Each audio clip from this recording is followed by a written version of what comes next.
What's up, YouTube? This is your man James in the building. Well, in the car. I am headed back to work for the first day after 4 months of being off. This is gonna be different because they had made a lot of challenges at the shop. By the way, I drive a bus. I drive the Metro Access, which we pick up handicapped people, elderly, and so every year I have to get a DOT physical. So when I went to get my physical back in September of 2024, they found that I had diabetes. And I had to be off for at least 3 months to get that regulated. It wound up being almost 4 months. And I got that regulated, and now I'm headed back for the first day. A little nervous. Yesterday I went in for a few hours of training, and so I have to complete that today. And like I said, it's like starting all over again. Start a new job again. But so far, a few people miss me. People that I talk to or whatever. Anyway, a few people miss me. So, but the good thing about it is I'm starting after the snowstorm, because we had all that snow just a few weeks ago, and boy, I was dreading that. I'm like, nah, I can't. I don't want to drive during the snow. I'm done with the snow. So yeah, I'm glad it's all most of it is melted now. So a lot of the big problems that I would have, you know, letting the lift down, picking the people up, that is I don't have to worry about that right now. So I'm happy about that.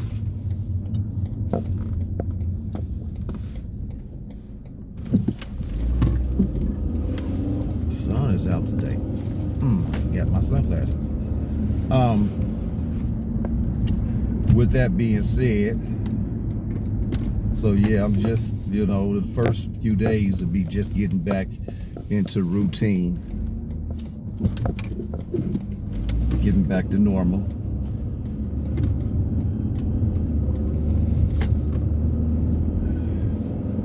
Learning my procedures all over again.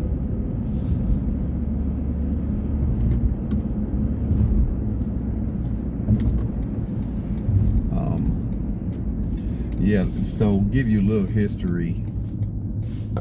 I used to do construction, remodeling and stuff like that, drywall, tile work. But within the last 5 years, I've been having issues with my knees and my back. I'm like, nah, I can't do that anymore. So that's why I went into driving buses. Years and years ago, I used to drive 18-wheelers. I did not want to drive big vehicles like that anymore, so I decided on the Access, which is a smaller bus.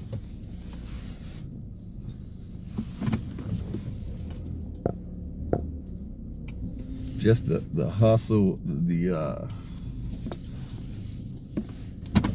driving a bigger vehicle is just you know, it's a little bit more of a lot more of a challenge. I was pretty good at it, but yeah, I just wasn't up to doing that anymore. So I decided to drive the Access bus. I'll give you a few of the one of the Access buses in a minute here. So like I said, I'm starting my first day back in a while. I'm thinking it should go smooth. Hopefully it goes smooth. Yeah, and the only thing about this, when I did construction, I made a lot of money. Now doing this, I don't make nearly the money I used to make. But they have a good health insurance and a good pension plan. And so that's a good thing about it. So, you know, at some point when I retire, no time soon, I wish, no time soon, then, you know, my retirement will be pretty good. So that's about the biggest benefits. The hours we work, every 3 months it changes. I usually try to get the afternoon from maybe 1 p.m. to 9 or 10 or something like that. And I'm cool with that. I don't like getting up in the morning. I hate mornings. I always have. So that's what I prefer. And you know, it's not too bad. Like I said, it's not too bad. The job is not too bad. You know, when you have somebody else's life in your hands, though, that's the biggest concern always, is to be safe on the job. But as far as money, nah, you don't make a lot of money. So if you got a different career path where you want to make some money, now unless you drive the big buses, you know, big buses, they make $100,000, $250,000 a year. That's a lot of money. And you know, a lot of the different big bus drivers tell me, "Don't you switch over to big bus? You make more money. It's life. Nah." I like I said, I've done 18 wheelers, and like I said, you make a little money there too. But when you over the road, you spend a lot of money because you got to eat every day, and you're eating out. And some of the restaurants is good in different cities and different states. Little story. I went down to Mississippi when I was driving trucks, and I stopped at this little hole in the wall truck stop, and I was hungry and I needed to use a restaurant and all of that stuff. And so I stopped there and I got some blackened catfish. When I tell you, that was the best blackened catfish I ever bought, and I like fish, so and catfish used to be my favorite. That was the best catfish I ever ate. I called my mom at the time. I was like, "Mom, guess what? I had the best blackened catfish." And to this day, I couldn't even tell you where that place was. I would love to go back there along the way of going somewhere, you know, and stop there and eat. Oh, but I couldn't tell you where it was. And I have a lot of stories about that. There's places I've been, places to eat I've been, or just places in general with different, like in North Carolina, South Carolina somewhere, I stopped at this like Indian reservation, like they were selling Native American artifacts and different things. I can't even tell you where that was. I would love to go back. I would love to have taken my kids to give them that experience of learning about Native American in that area. Back in I don't know if you ever heard of the Cherokee, the Trail of Tears. Well, Cherokee was in there, and they wind up being pushed out by you know who, and it's called the Trail of Tears because along the way where they were migrating and leaving, a lot of their people got diseases that they brought to them. I can't remember which one, and they died. A lot of them died, leaving, you know, trying to go somewhere to be safe.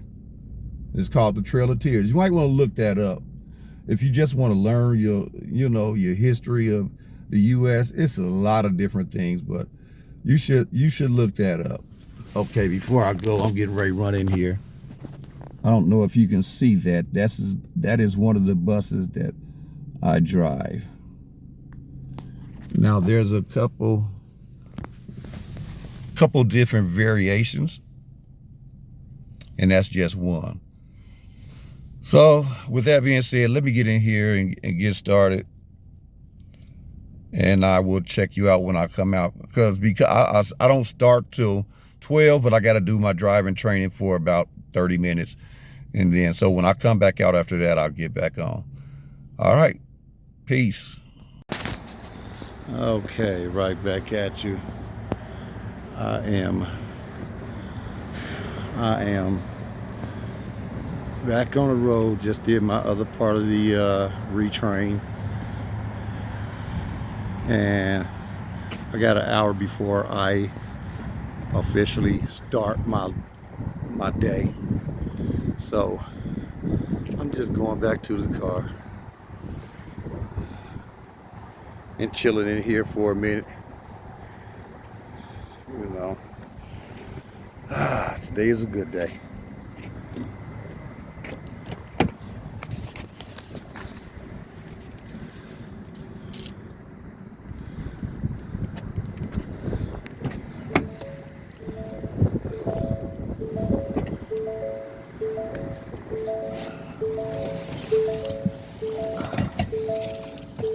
So, bear with me here for a second. Okay.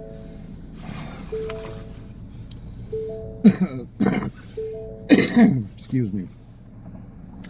So yeah, I finished my retrain. All I had to do was drive the bus around, get on the highway, and do stuff just to so that you can still do your job. But once you drive something, once you learn how to drive something, you always gonna be able to know how to drive it. Like now, except for you have years off. I drove 18, like I said, I drove 18 wheelers 20 some years ago. If I was to get back into 18 wheelers today, I would definitely have to go over some training, because that's a different monster.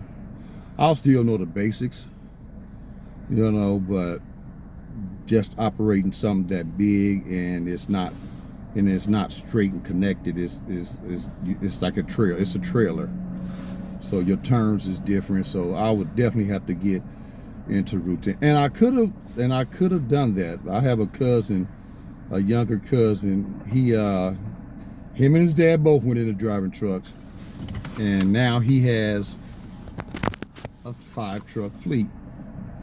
And he would always say, "Jay, come work with me, come work for me." And it was tempting. I'm like, nah, but I have to go through training all over again. I don't know if I would have to go to school, since I lost my CDLs. Once you stop for a year, you lose your CDLs. You have to get your CDLs all over again. And I'm like, and their pre-trip inspection is like 112-point pre-trip inspection. And when you're getting your CDLs, you have to go down the truck and name each part that you would check on that pre-trip. And I mean, that it's a lot to learn. And so I would have to go and do that all over again. So like I said, I didn't want to drive anything big anyway, so I'm like, forget it. I'm just gonna drive the little buses. The handicap bus. In school we would say the little yellow bus. But it's all good. I'm loving it. Like I said, it's not too stressful. I mean, you still got to watch out for these drivers, and you are driving a bigger bus, a big vehicle with mirrors that stick out about 100 miles. I mean, they stick out so far, and you have traffic that they don't pay no attention to it, and I've been clipped. I've had people clip my mirrors a couple times, and I ain't one of those 20-year people, so I can just imagine how many times things done happened to them. So You know, you still got to watch out for that, but that's fine. That's cool. Other than that, shit. As long as I don't have to get up early in the morning. I'm really cool with that. Make sure I have my bag. So, yeah, that's how it is. That's how it is as a man in your 50s. That your body is trying to break down on you. You know, you still got to make a living. You still got to make a living. I'm glad most of my kids is grown. I got one young daughter. She'll be 17 in a couple months. And after that, I'm done. I got 4 grandkids. And so once she graduates and decides to go to college, now I plan on traveling. Be honest, I plan on traveling. I plan on traveling the world. You know, first I want to go to as many African countries, black countries, let's keep it real, as I can. So like I said, one more year and it's over. But I can imagine if I'm going somewhere out of the country, I can imagine her saying, "Ooh, I want to go." She be acting mean and stuff to me now. Oh my God, teenage life. Trust me, I'll never want to go through that again. But I guarantee you, if I say I'm going, she gonna want to go. If she ain't in college or when she's in the summer when she's out, she's gonna want to tag along without me even asking. All I have to say is I'm planning a trip for so-and-so place. And she's gonna want to. Now, just a year or so ago, 2 years ago, I wanted to move to Tampa. I still would love to move to Tampa.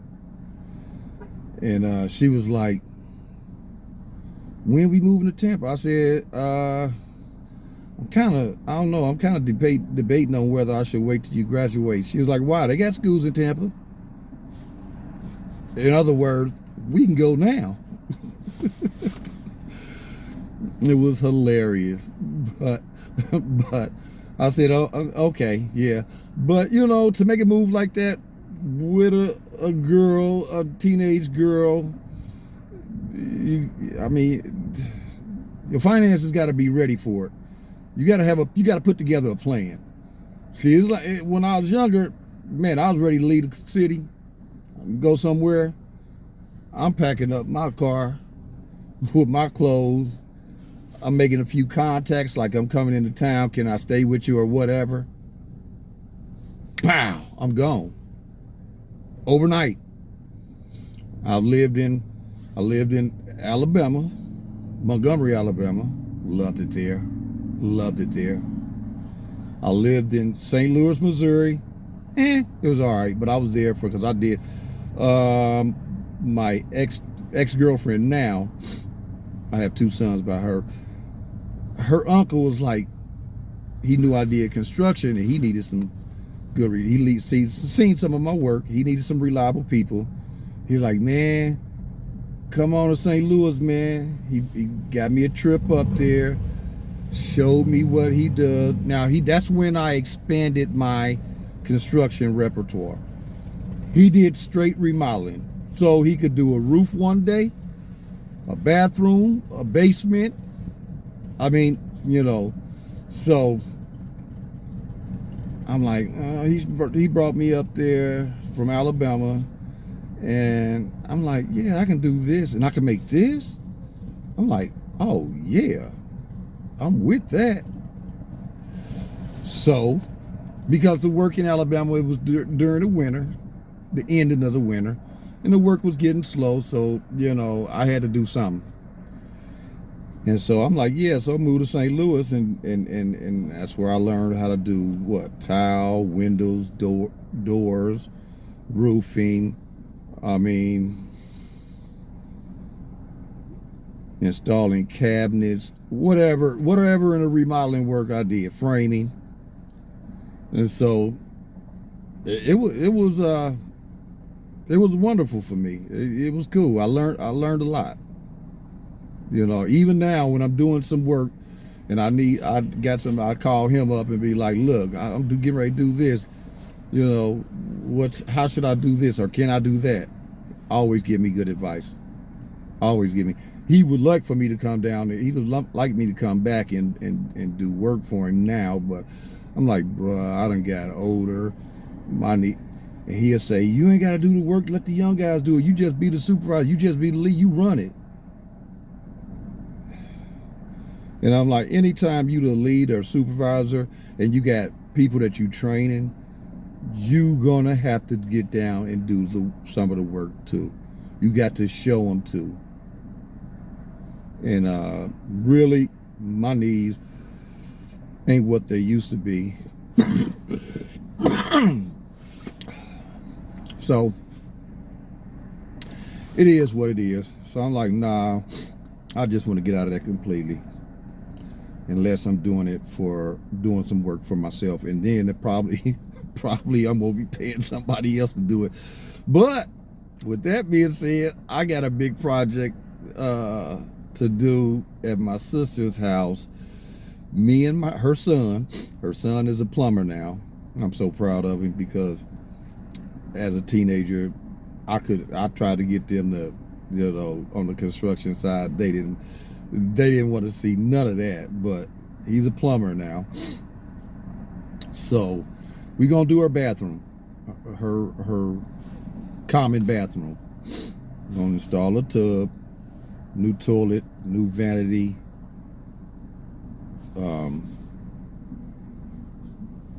mirror and everything, and new tile on the floor and around the tub. I just told you that my knees, man, getting down there, my knees hurt. Down there for 2 seconds, they hurt. And so that's another thing. I got to work on my health anyway. So I'm gonna get back in the gym and start doing.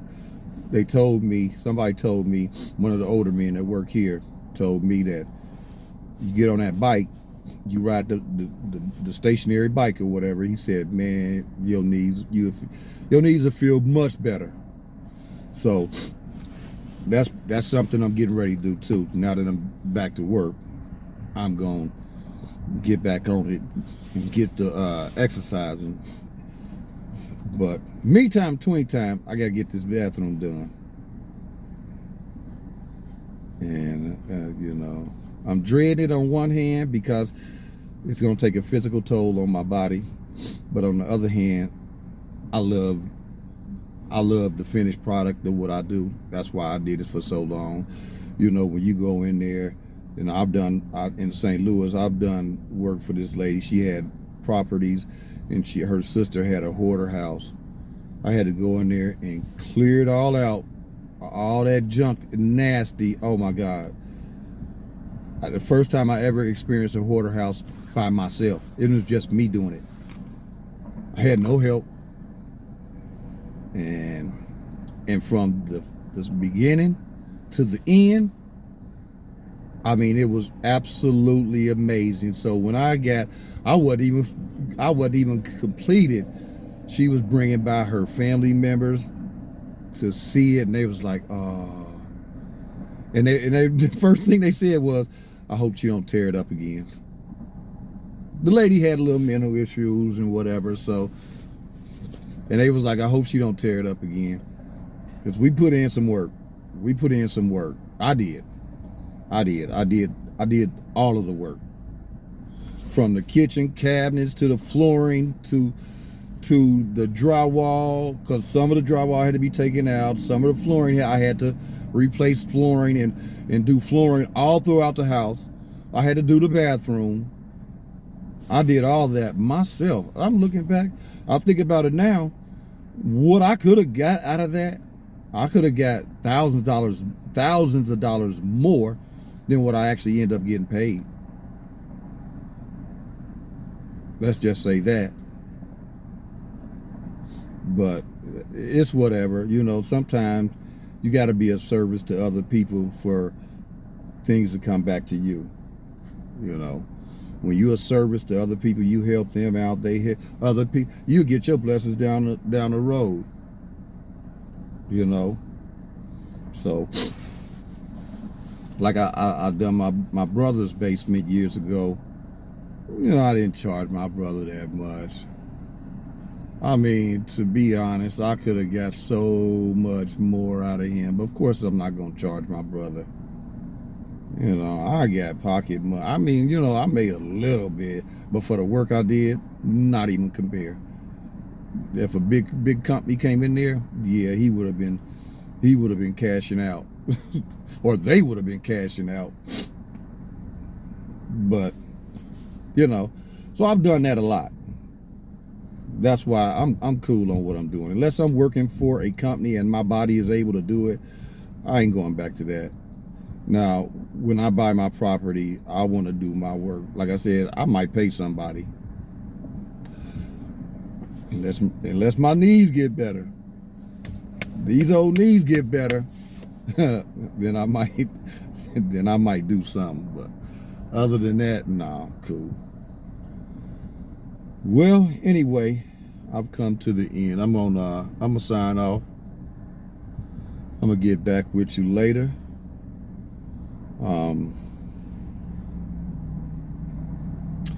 Again, I wish everybody peace and prosperity. All right, peace out.